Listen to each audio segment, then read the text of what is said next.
I'd like to begin my remarks this morning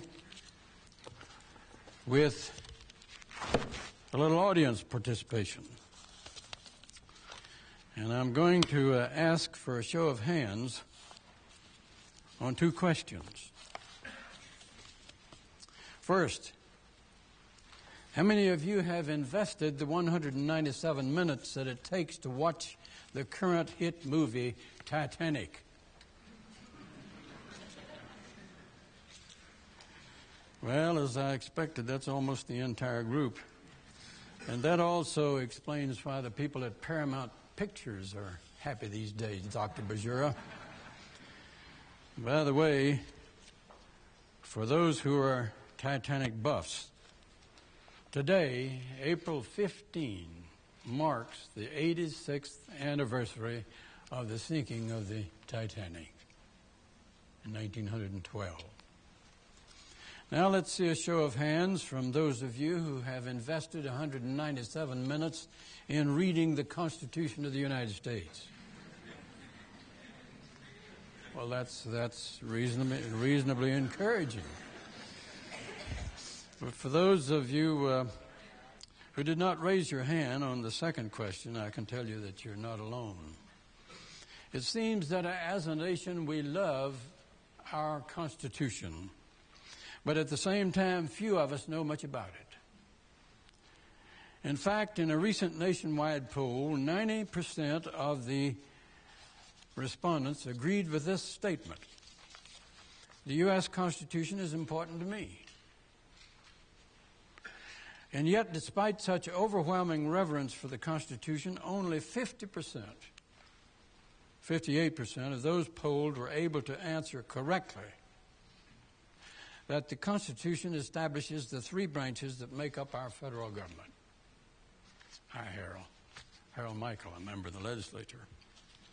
Only 66% recognize that the first 10 amendments to the Constitution were known as the Bill of Rights. 85% mistakenly believe that the Constitution says that all men are created equal.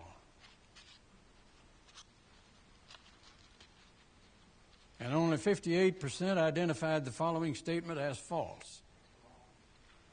The Constitution states that the first language of the United States is English. Such poll results are troubling, but they're also enormously illuminating.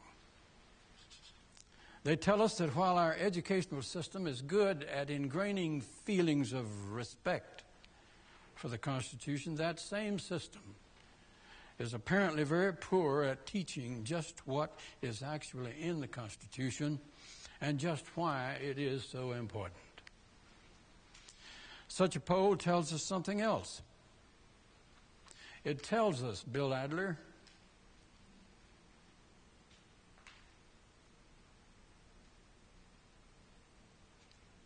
that people in this country, generally speaking,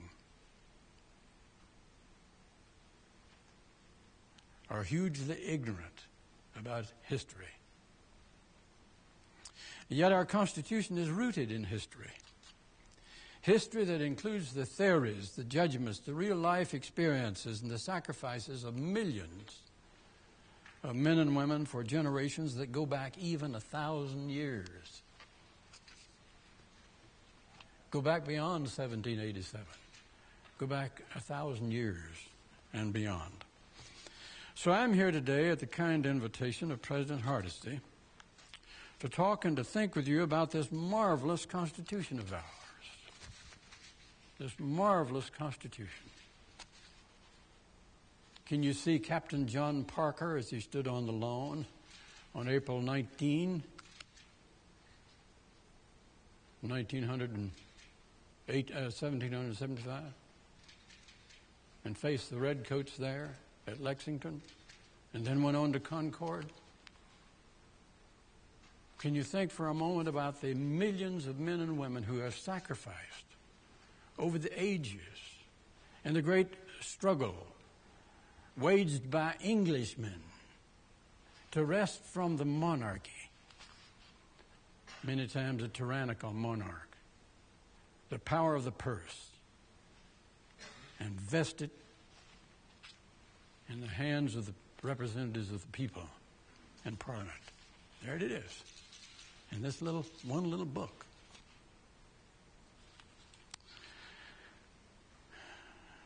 So I wish to talk with you about some of its taproots and origins, about its relevance and place in our personal lives, your life and mine, and in the life of our nation today. In the first half of my speech, I shall trace the origins of our Constitution in the Bible, in the colonial trading company charters, in the political philosophy of Europe and classical antiquity, in colonial and state constitutions, in the Articles of Confederation, and in English history. And after we touch upon the various roots of the Constitution, we shall discuss one of the most important elements in the Constitution, the power of the purse, and trace its historical basis and its importance. We shall then explore several recent instances in which Congress has undermined its own power, including the exercise of the power of the purse, particularly by its passage of the line item Veto Act. Was the Constitution, as Herbert Spencer would have us think, obtained by a happy accident and not by normal progress? Was Gladstone correct in his observation that the American Constitution was the most wonderful work ever struck off at a given time by the brain and purpose of man? Well, hardly. The genius of the Constitution may be found in the minds of the framers and their knowledge of history, of human nature, and of government, their experiences, their judgment, and political savvy, if you will. In 1787, the only written constitutions existing anywhere in the world were here in English-speaking North America. And I refer, of course, to the 13 state constitutions and to our first national constitution, the Articles of Confederation.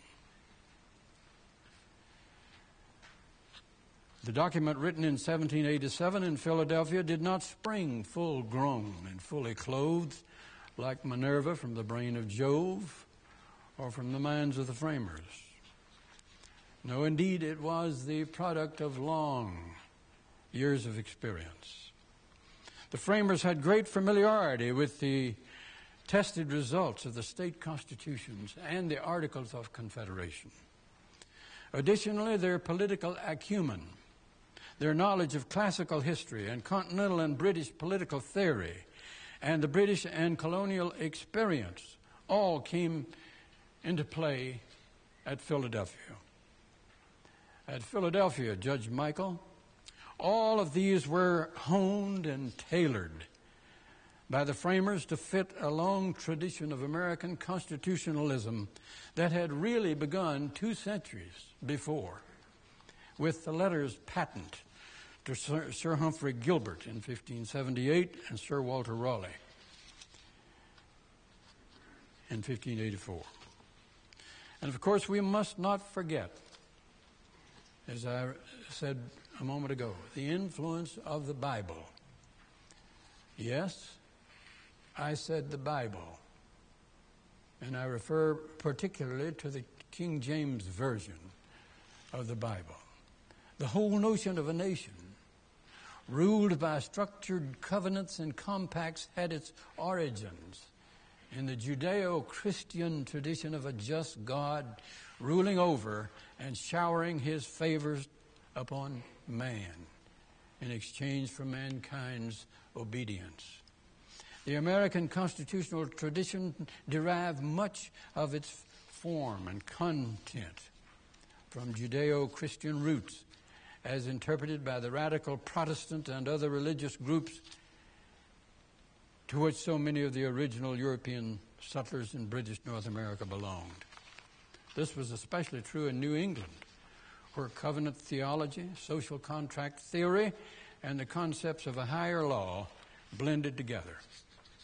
Donald S. Lutz, in his work entitled The Origins of American Constitutionalism, says, the tribes of Israel shared a covenant that made them a nation. Make no mistake about it.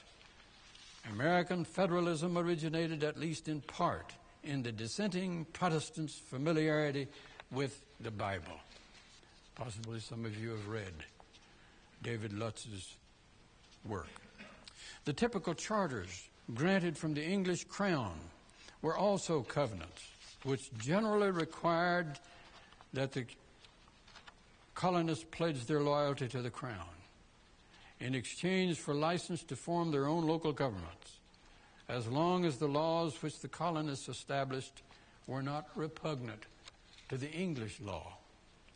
Although the colonists were nominally controlled by boards of directors in England, the sheer distance between the British Isles and the colonies, the preoccupation of the British with external matters, Judge Goodman, together with domestic unrest in England, made it possible for the American colonists to operate with considerable latitude in the formation of their own governments and the administration of their own affairs. Hence, the colonists wrote documents which of necessity reflected local viewpoints and peculiarities. And these early colonial documents were the forerunners to the various state constitutions, providing a wealth of practical experience in conceptualizing constitutional principles and applying them to the science of workable government. Now, as to the state constitutions, on February 21, 1787, the Confederation Congress resolved that a convention be held in May of that year for the sole and express purpose of revising the Articles of Confederation and reporting to Congress and the state legislatures such alterations in the Articles as would render the federal Constitution adequate to the exigencies of government and the preservation of the Union. But the framers went beyond the purposes for which Congress had called the convention. Instead of proposing revisions and alterations in the Articles of Confederation, they proposed a new Constitution, a brand-fired new Constitution. It was a bold stroke. The framers were pragmatic politicians as well as learned men, knowledgeable of history and governmental theory, but they never lost sight of the fact that after the hard task of writing the new Constitution had been completed, there was still the very difficult requirement of securing ratification of that Constitution by the states.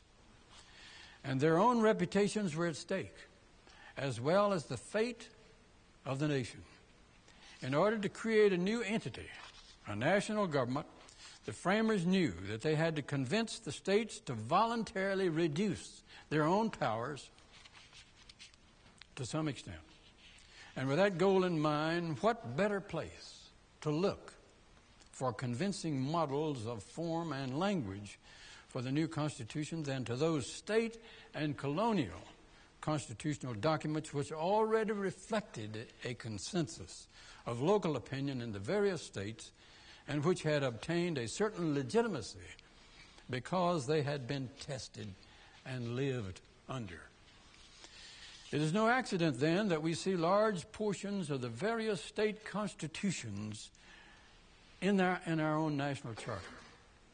For instance, let us just examine Article 1 of the Constitution briefly and observe the amazing conformity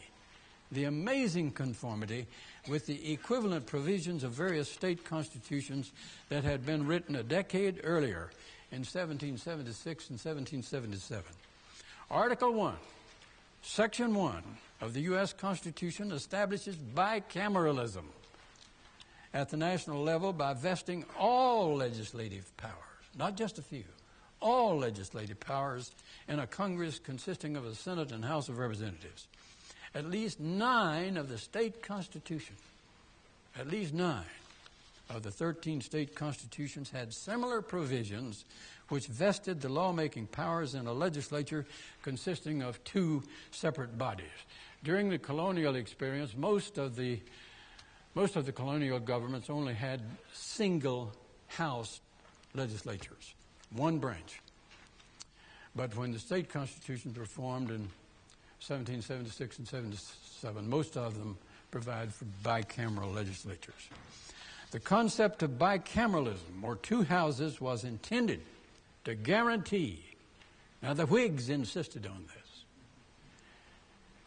intended to guarantee deliberation in the exercise of legislative power by requiring that measures be debated and approved by two different bodies before becoming law, not just one. Under the Articles of Confederation, there was only one legislative body, the Congress. And they had had enough of that. It was brought into play on March 1, 1781. And so they had lived under the Articles of Confederation for about 6 years. They had gained much experience from it. The Great Compromise, which was worked out at the convention and agreed to on July 16, 1787, provided that the Senate would represent a forum of the states, with all states, large and small. West Virginia as compared. In these days, of course, it didn't exist then except as a part of Virginia, west of the mountains. But West Virginia is equal to California. We have 2 votes in the Senate, just as California has 2 votes in the Senate. While the House of Representatives would reflect the views of, and its representation would be in proportion to the population. So you have the House representing the national system, the Senate representing the federal. Most certainly, this approach was borrowed from the example set by the Constitution of New York. The requirement in the U.S. Constitution that revenue bills originate, you'll find this in Article 1, Section 7.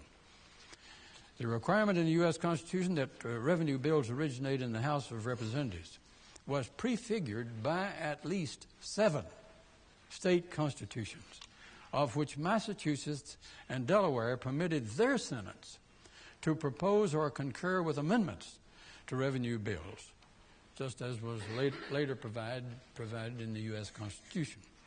The presentment clause of Article 1, Section 7, has been very much in the news lately, as it has become the target of that insidious device known as the line item veto. The similarity of the complicated language of the U.S. Constitution's veto and presentment clause to the equally complex language of the Massachusetts and New York state constitutions is enough to make one sit up and take notice. You should read it. The New York state constitution and the Massachusetts state constitution. Except for some slight variations, the U.S. Constitution appears to replicate almost verbatim the text set forth in these 2 state constitutions, New York and Massachusetts. It cannot be said with a straight face that this is simply a matter of coincidence. One can easily see the fine hand of Alexander Hamilton of New York and Rufus King of Massachusetts in the behind-the-scenes discussions that probably occurred in the convention with respect to these and other clauses in the constitutions that sometimes appear to have been copied almost word for word from one or more of the state constitutions. Other similarities between some of the state constitutions and the U.S. Constitution have to do with the requirement of the legislature to assemble at least once in every year, the legislator's privilege from arrest, the laying of taxes by the legislative branch, and prohibitions, Jim Huggins, prohibitions, I say, against bills of attainder and ex post facto laws. These are just a few of the striking similarities among some of the early state constitutions and the product of the Constitutional Convention at Philadelphia.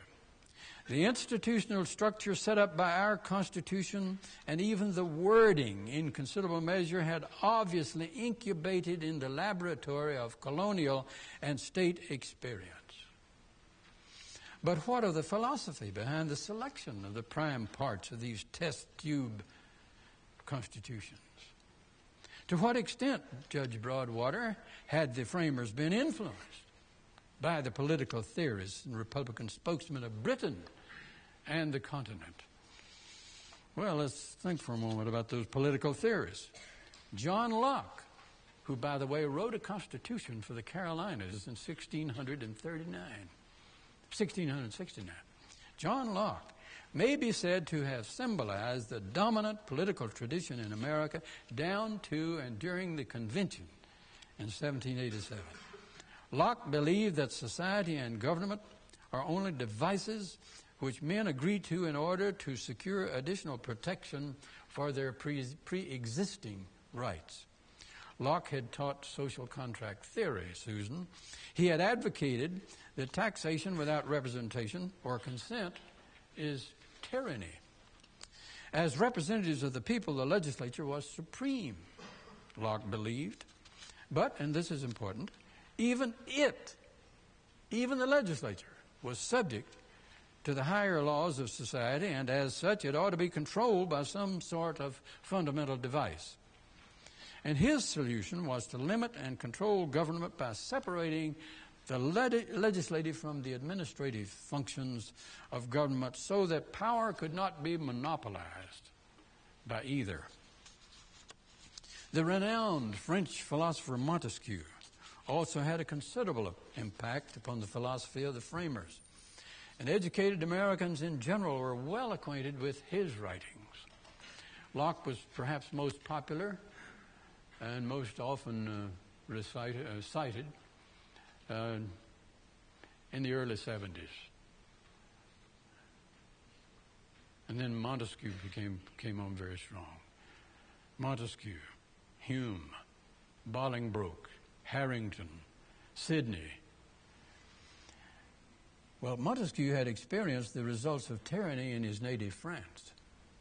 And he believed that only separating the judicial, executive, and legislative branches would avoid the certain abuse of concentrated power. And those who advocate the line-item veto ought to read that again. They ought to read Montesquieu, although his interpretation of the separation of powers might have been slightly off from what we now understand it to be. James Harrington, in his work, Oceana, presented a Republican constitutional utopia. He proposed a two-chamber legislature as a caution against the dangers of extreme democracy. And we don't live in a democracy. This is not a democracy. This is a democratic republic. It's a representative democracy, but not a democracy. That's a word that's glibly and carelessly thrown around these days, the word democracy. James Harrington, then, was an advocate of mixed government. The Senate of his Oceana would represent the property-owning aristocracy, Marianne. A large assembly elected by the common people was to represent democracy, with an executive representing the monarchical element to provide a balance of power, Kay. I'm talking about these wives of these judges that we have. The wife of Judge Michael and the wife of Judge Goodwin. But the notion of mixed government had its actual origins in classical antiquity. Herodotus had expounded it in his writings concerning Persia. He wrote about Darius the Great and how he came to be the king of Persia through the neigh of a horse. And Herodotus, the father of history, who lived between 484 and 424, circa BC, wrote about mixed government way back then. The king, the aristocracy, and the common man were pitted against each other in their symbolic forms in one three-part mixed government scheme with the aim of checking power, creating balance, and thus achieving stability. Polybius, the Greek historian who lived circa 205-125 BC, extolled the virtues of the Roman Republic. There have been many republics, but the truly great republics have been the Roman Republic and the American Republic. The truly great senates have been the Roman Senate and the American Senate. So Polybius believed that the Roman Republic was an outstanding example of the benefits of a mixed government system. The Roman Constitution, with its three power elements, the consul representing the executive, the Senate representing the aristocracy, the people representing the democracy, regulated these powers with a scrupulous equilibrium, and it relied on checks and balances.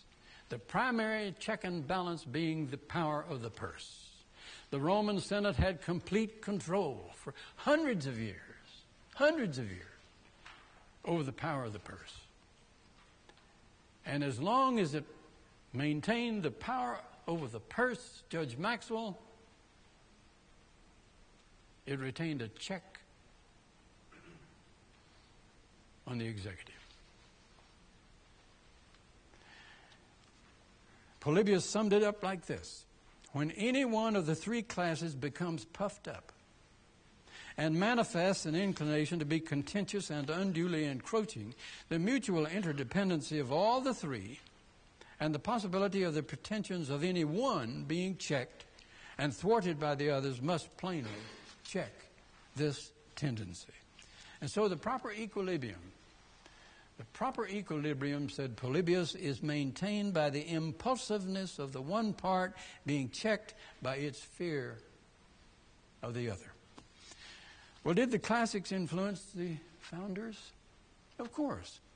Since the founders were steeped in the classics, it is not surprising that they looked to the Roman Republic, to ancient history, and to classical writings when they sat together to write the American Constitution. Let us not forget that prior to and immediately following the American Revolution, thousands of circulars and pamphlets and newspaper columns attested to the erudition of Americans who well understood and delighted in classical allusions. Moreover, the 18th century educational system, thank God for it, provided a rich classical grounding for the founders, making them familiar, not like ours today. Of course, ours aren't founders today either. But making those men familiar with Ovid and Homer and Horace and Virgil and Tacitus, Thucydides, Livius, Plutarch, Suetonius, and many more. The leading figures of the day were undoubtedly influenced by a thorough knowledge of the vices as well as the virtues of the Roman Republic and the Roman Empire, the orations of Cicero, and the Greek Demosthenes, and the wisdom to be found in the Holy Scriptures. They used classical symbols, pseudonyms, and allusions to communicate through pamphlets and the press. Remember, the Federalist essays by Hamilton and Madison and Jay were signed Publius, after Publius Valerius Publicola.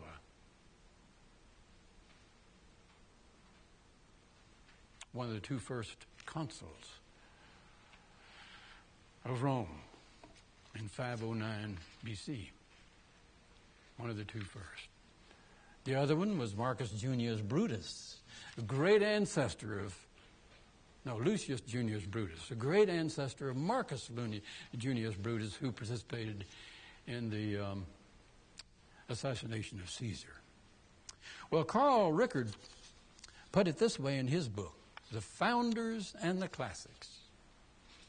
Here's what he says: it is my contention that the classics exerted a formative influence upon the founders, both directly and through the mediation of Whig and American perspectives.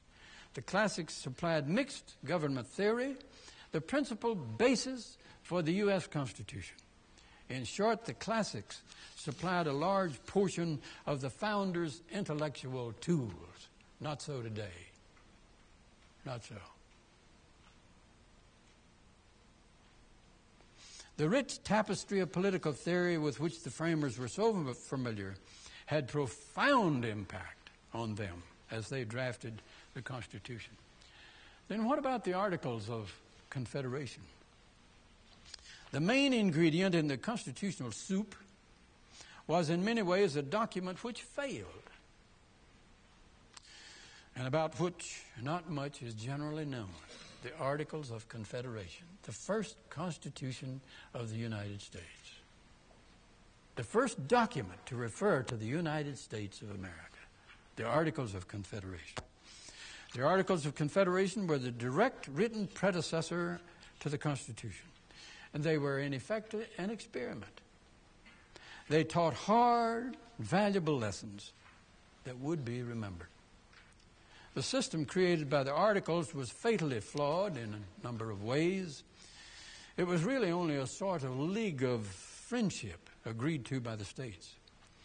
As I've already indicated, Congress consisted of one house only, in which each of the 13 states had only one vote, and Congress wore two hats. It not only served as the legislative branch, but was also given the duties of the executive. But despite all of this authority, it was not given any real means of enforcement. Congress had no control over foreign or interstate commerce. It had no power to raise money through taxation. It could only make requisition on the states and then hope that the states would respond affirmatively, which they frequently did not do. In foreign affairs, Congress could approve treaties, but it had no means to make the states obey treaty requirements.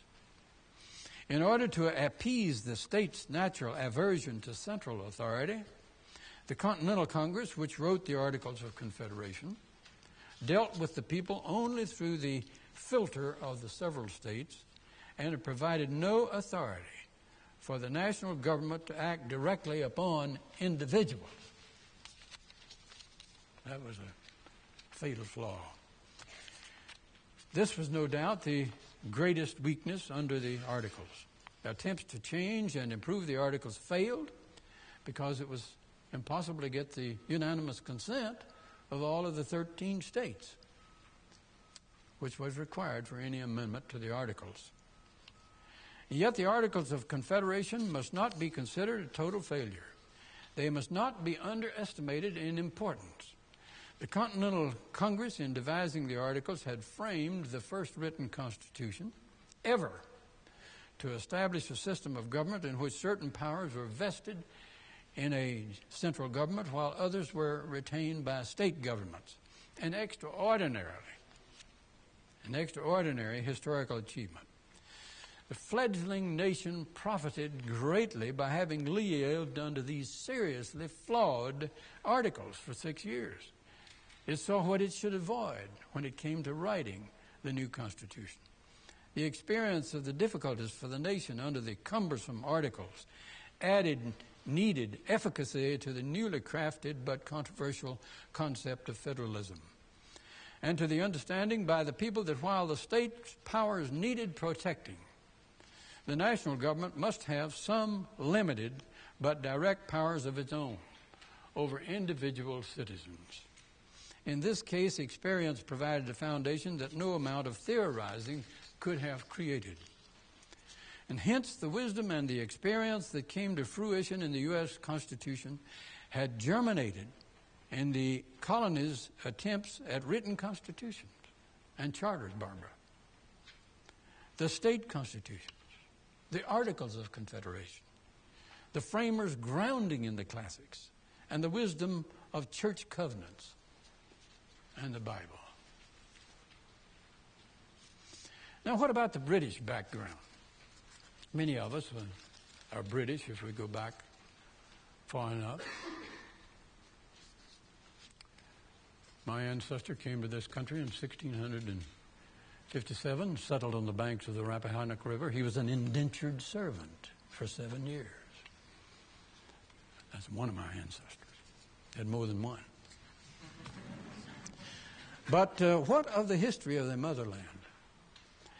Many of the bedrock principles and institutional concepts and practices that embedded in American constitutionalism hark back to England, or in some instances even back beyond that to the Anglo-Saxon period, prior to the Norman conquest.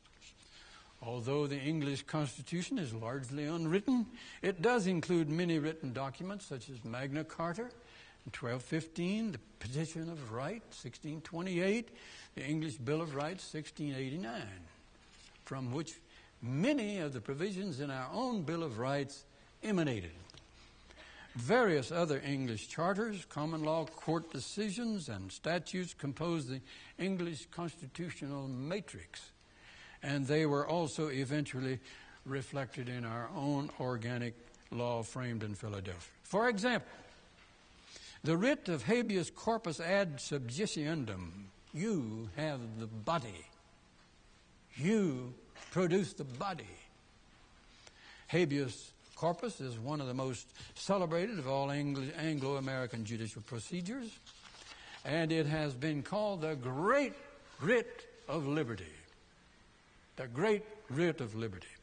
It derives from the English common law writ that commanded that a prisoner be produced at the court for such disposition as the court might order.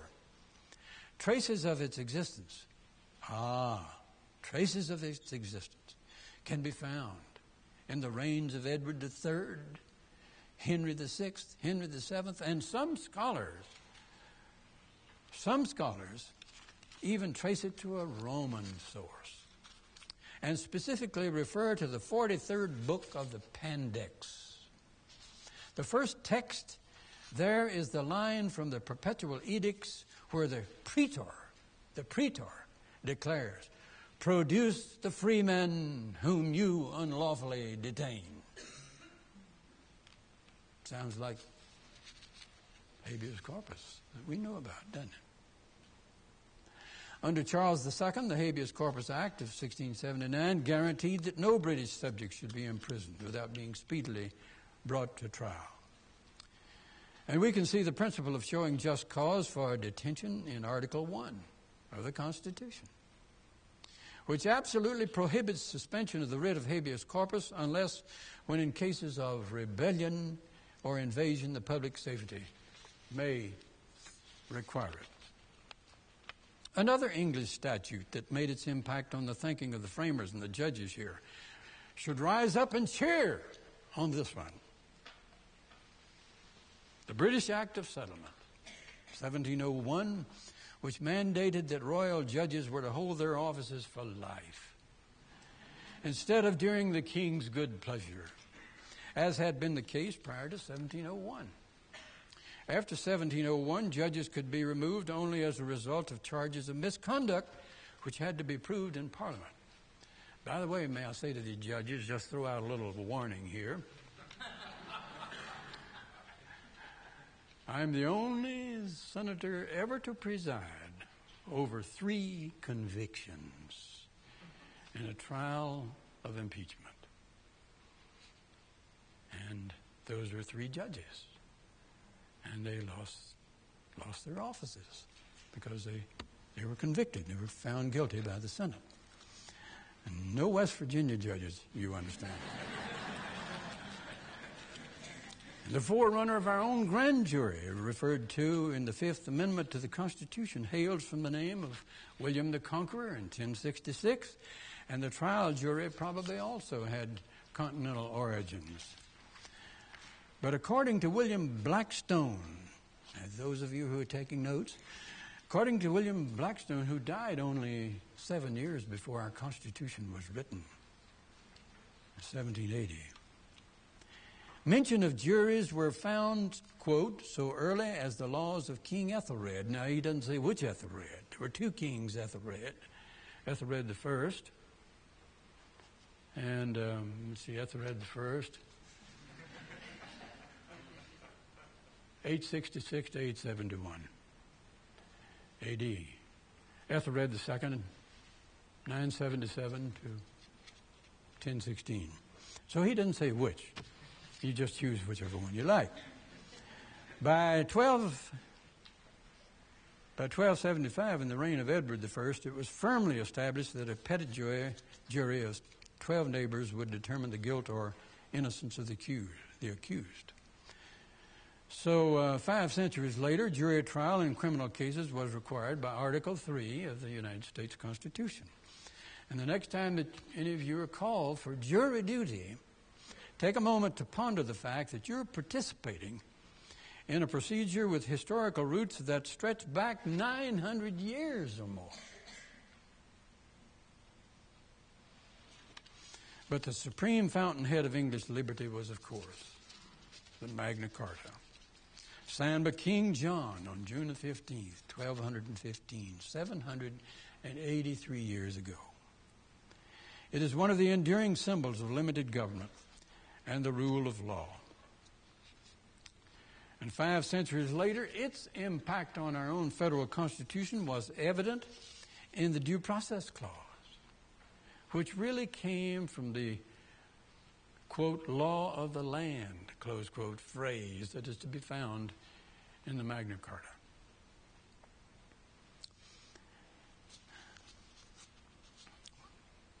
Our excessive fines provision. Even Congress's Article 1 power to fix the standards of weights and measures. Can you imagine that? They came from the Magna Carta. They were not something new with us. For the barons at Runnymede required such standards in the Magna Carta. And so the English Constitution included fundamental principles and rights, existing laws, traditions, and institutions. It was not written, not a separate document with a unique standing. It was what it was. And as such, the common law and every law enacted by Parliament became part of the British Constitution. And as Blackstone has observed, there was really no higher power than Parliament. But in America, a new idea about ultimate legal authority evolved. The Constitution was envisioned as not an actual part of the government at all, but rather it was a higher entity.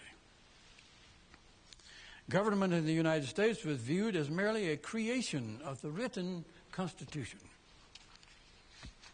That's why you're here today. That's why I'm here. Because of those forebears who met and argued and stormed at one another and learned from each other and compromised and wrote this book. I call it a book simply because I carry it around. That Constitution represented the supreme sovereignty of the American people themselves.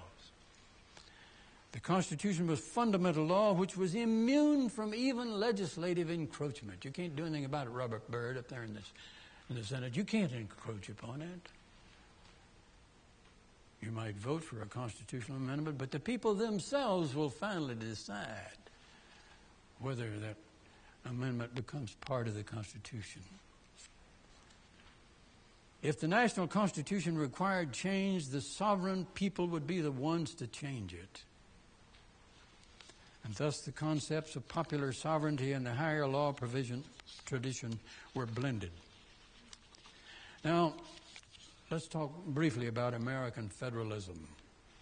The founders also departed from practically all historical precedents by producing the system known as American federalism.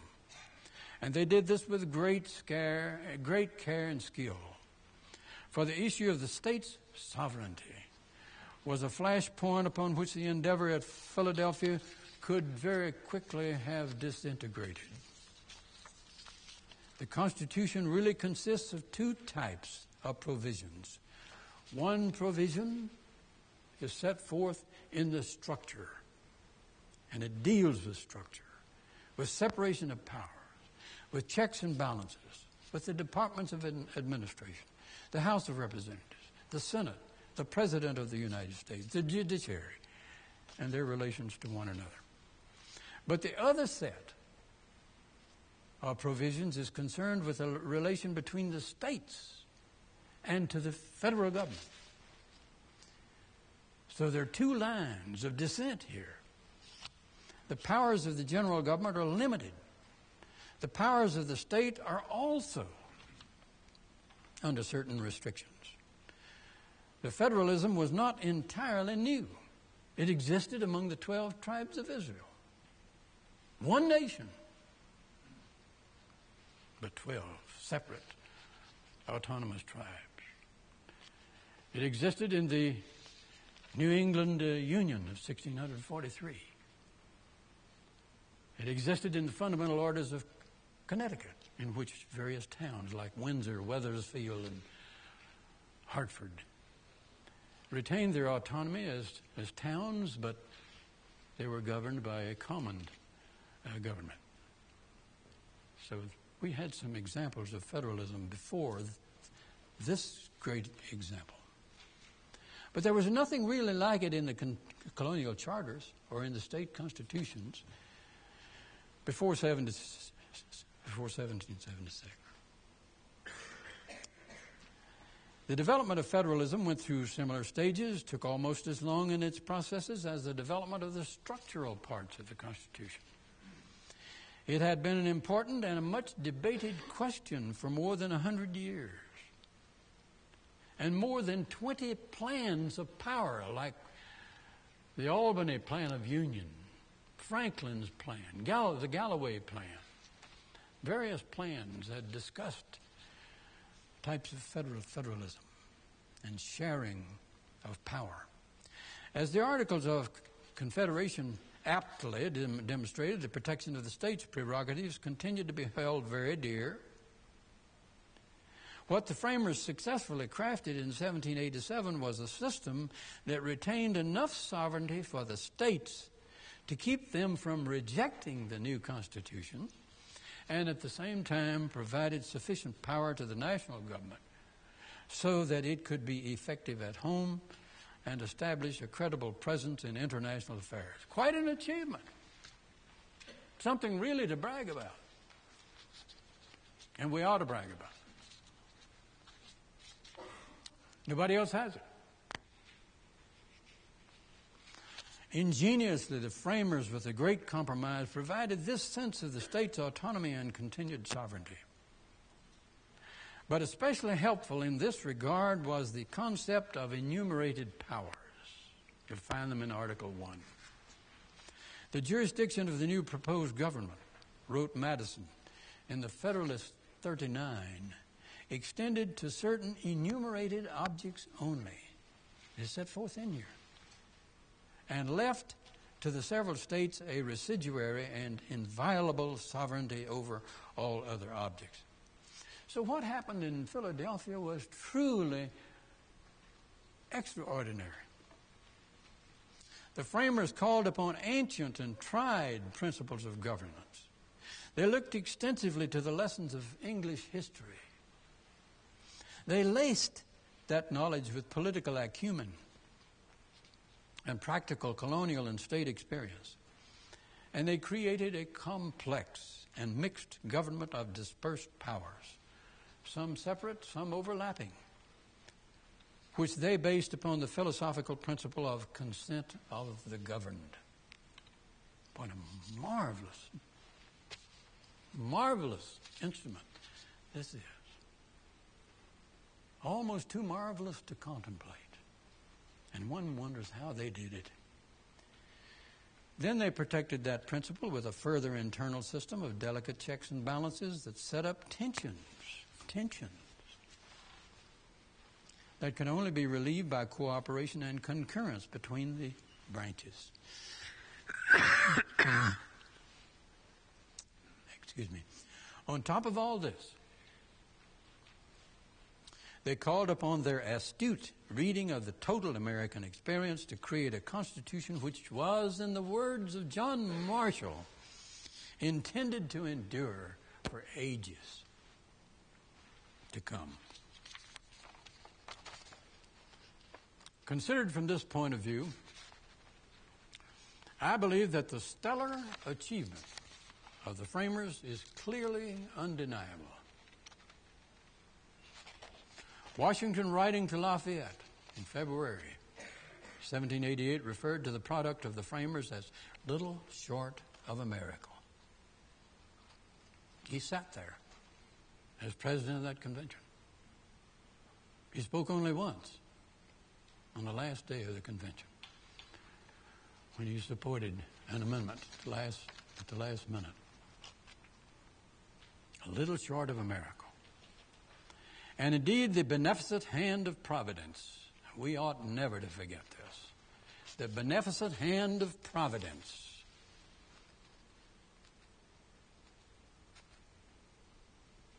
seems to have brought about a convergence of time and circumstances and men of genius, all of which seem to come together at the right moment. As Catherine Drinker Bowen has said in her book, Miracle at Philadelphia, and I quote her, actually, it was the one moment, the one stroke of the continental clock when such an experiment had a chance to succeed. 5 years earlier, and the states would not have been ready. They would not have had the experience of the Articles of Confederation, for example, 5 years earlier. They learned so much from living under the Articles of Confederation. They learned that we had to have a bicameral legislature. We had to get away from that unicameral legislature under the Articles of Confederation. They learned that the federal government, that the national government, had to be able to deal directly with the individuals in the states. They learned this from the Articles of Confederation. So 5 years earlier, as she says, the states would not have been ready. Since then, the creation and operation of their own state constitutions had taught them, beginning in 1776 and 1777, when they all wrote new constitutions, all except Rhode Island and Connecticut. They decided they'd stay with their old constitutions of 1662 and 1663, which stood them in great stead until 1818 and I believe in the 1840s was Rhode Island. In any event, she says, since then, the creation and operation of their own state constitutions had taught them and prepared them. Talking about 5 years earlier, how difficult it would have been. She says 5 years later, and the French Revolution, 1789. 5 years later, and the French Revolution, with its violence and blood, would have slowed the states into caution, dividing them, as it indeed divided them, into opposing ideological camps. So there you have it. Just at the right moment on the continental clock, the right moment in time, these circumstances converged and brought these men, I like to think of them as men of genius, brought them together at that moment in time. She said 5 years later, and the French Revolution, with its violence and blood, would have slowed the states into caution, dividing them, as it indeed divided them, into opposing ideological camps. Now, what does Robert Byrd think about this? There was certainly no miracle at Philadelphia, in the sense that it simply fell like manna from heaven into their laps. No miracle of that kind. But the miracle was, as I've already explained, and as Catherine Drinker Bowen explained, that convergence, as though by the hand of providence, convergence of events, circumstances, and men. There's certainly no miracle in the sense that it simply fell like manna from heaven. Rather, the achievement that happened there, it happened because extremely capable, knowledgeable men drew upon their formidable experience, their spirit of compromise. That was all important. And their wisdom and their familiarity with history. History.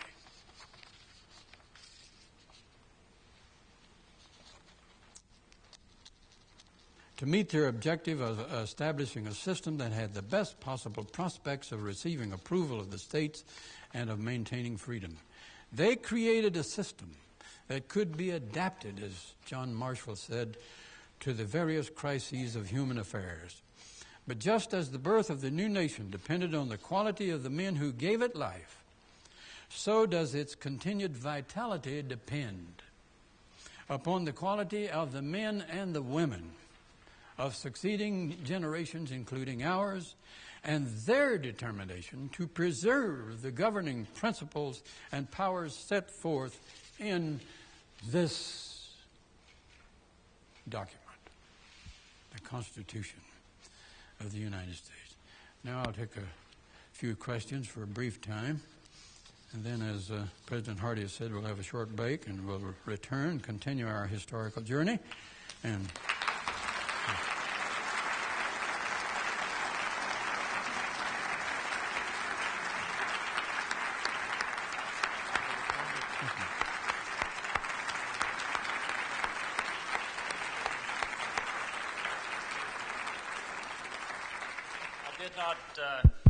when the Athenian general Phocion heard applause, he thought he had committed a great blunder. I don't know if this camera, did that go off during the presentation? You have to use this one. This one is on. You were on. Oh, okay. None were passed up, but a graduate student from the College of Arts and Sciences handed me a question as he walked in. We were very interested in. It makes a statement, which is a very good one, and then ask a question.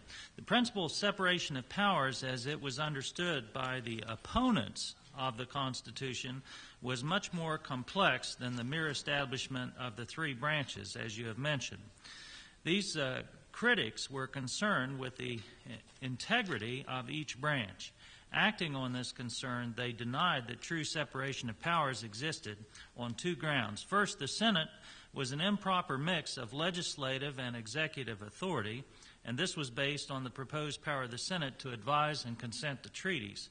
The second criticism they had was that the Senate, as designed by the Constitution, would give rise to a new class of aristocracy that would be unresponsive because of their 6-year terms, and this defect was exacerbated in the minds of the critics of the Constitution by the further failure of the Constitution to limit the number of terms that a member could serve. This concern over responsiveness of the American Congress and term limitations have become questions of some debate in contemporary society. Do you believe that term limits ought to be imposed on the United States Congress? The Constitution already imposes term limits. It provides for the term limits of a member of the House of Representatives of 2 years. It provides a 6-year term limit for members of the Senate. It provides for a 4-year term limit for a president.